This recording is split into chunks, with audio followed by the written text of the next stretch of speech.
جس طرح پھول کا حسن خوشبو، دل کا حسن یاد، زندگی کا حسن ناز اور انسان کا حسن اخلاق ہے، اسی طرح آنکھوں کا حسن آنسو ہے۔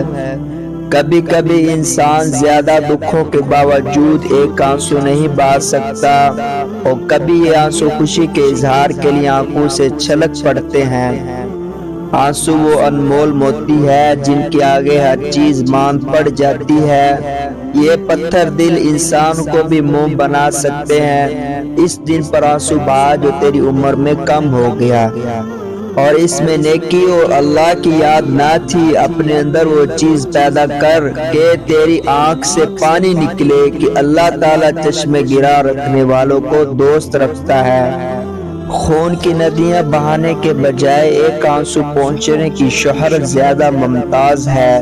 7 سمندروں کے پانی کے مقابلے میں انسان کی آنکھوں سے زیادہ آنسو بہہ چکے ہیں۔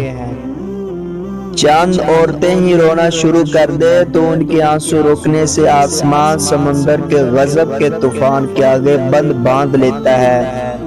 انسان آنسو اور مسکراہٹوں کے درمیان لٹکا ہوا پنڈولم ہے، جو اپنے گناہوں پر نادم ہو کر اللہ تعالیٰ کے خوف سے آنسو بہا دے، اللہ تعالیٰ ضرور اس کو معاف کر دیتا ہے۔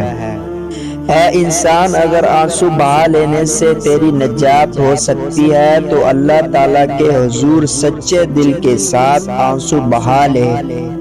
آنسو ایسی قیمتی موتیوں کی مانند ہوتے ہیں جن کا کوئی مول نہیں ہوتا۔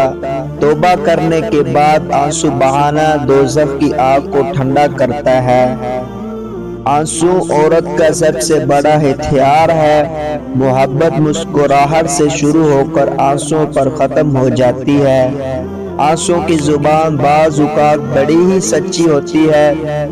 جب انسان بے بس ہو جاتا ہے اور اس کے دل اندر سے رونے لگ جاتا ہے تو آنسو کی آنکھوں کے اندر سے پلکوں کے منڈیر پر آ کر برسنا شروع ہو جاتے ہیں۔